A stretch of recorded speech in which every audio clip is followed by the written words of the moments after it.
Bismillah, Assalamualaikum warahmatullahi wabarakatuh. Alhamdulillah, salatu wassalamu ala rasulillah wa ala alihi wa sahbihi wa man wala. Amma ba'du. Alhamdulillahirabbil alamin. Anakku kelas 9 yang berbahagia. Mari kita melanjutkan pelajaran kita terkait dengan kemagnetan. Kemarin telah sampai pada tugas sebelumnya. Sebelumnya kita bahas sedikit. Ya, bagi yang belum mengerjakan, harap segera mengerjakan. Bahwa sekali lagi ya, nilai ijazah dari nanti kelas 3 ditentukan oleh nilai raport, bukan lagi ujian nasional. Sehingga nilai raport ini sangat penting karena untuk nilai ijazah di masing-masing satuan pendidikan. Nah, nilai raport itu berasal dari juga nilai tugas yang porsinya sangat besar antara 40-60%.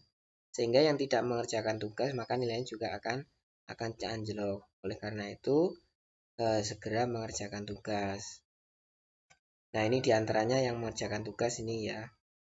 Ada Mas Revandi, Naufal, Firdi. Ya. Apakah sudah dicatat?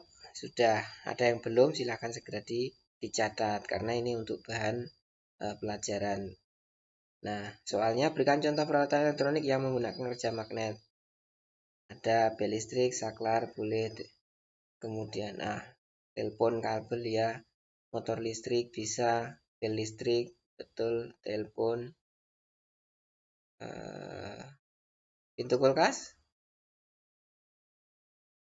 televisi, radio ya, kartu ATM.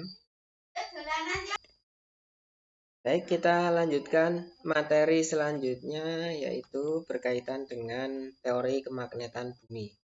Jadi bumi adalah magnet raksasa. Bumi memiliki kutub utara dan selatan.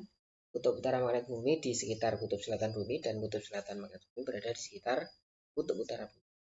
Ya. Mengapa demikian? Ketidaktepatan kutub utara dan kutub selatan magnet bumi disebut deklinasi. Ya, deklinasi.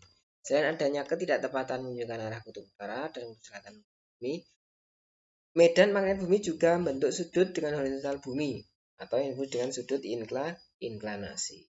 Nah, ini ya gambarnya. Jadi agak menceng, miring, agak miring. Jadi kalau deklinasi tadi ketidaktepatan kutub utara, sedangkan sudutnya sudut inklinasi, ya, sudut inklinasi. Kemudian medan magnet berfungsi untuk melindungi penduduk bumi dari radiasi kosmik, yaitu partikel listrik yang dihasilkan oleh matahari atau benda-benda langit yang mengancam kesehatan. Tapi karena adanya medan magnet bumi, partikel listrik ya dari sumber matahari tersebut itu tidak langsung menabrak bumi. Partikel tersebut diionisasi dulu ya, membentuk plasma lemah. Jadi seperti ini. Nah, seperti ini tampilannya. Seperti aurora, ya namanya dikenal dengan aurora.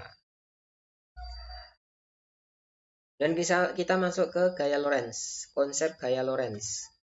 Apa itu? Ya, ini konsep sederhananya. Jarum kompas dapat bergerak ketika arus listrik mengalir pada kabel.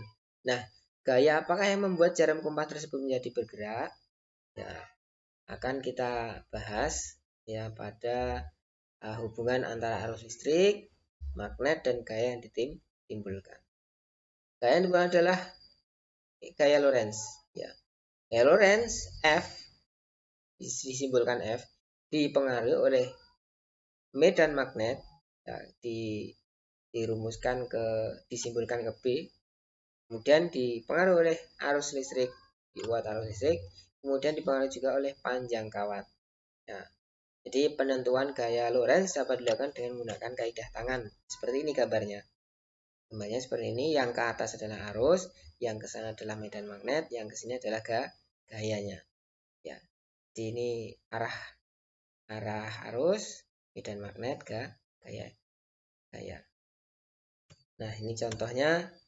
Kita akan mencoba persoalan ya. Sebuah kawat tembaga panjangnya 10 meter dialiri arus listrik sebesar 5 mA. Jika kawat tembaga tersebut tegak lurus berada dalam medan magnet sebesar 8 Tesla, berapakah gaya Lorentz yang timbul? Berapa? Nah, diketahui tadi panjangnya itu L-nya 10 meter, panjang kawatnya. Ya, kemudian ampernya, kuat arusnya I sama dengan 5 mA atau 0,05 ampere. Ya, kemudian B-nya ya 8 Tesla. Ini apa namanya? Medan magnetnya 8 Tesla. Ditanya gaya Lorentz. Rumusnya tadi apa? FBIL, 8 kali 0,05 kali 10, 0,4 Newton. Jadi gaya Lorentz yang timbul sebesar 0,4 Newton ya.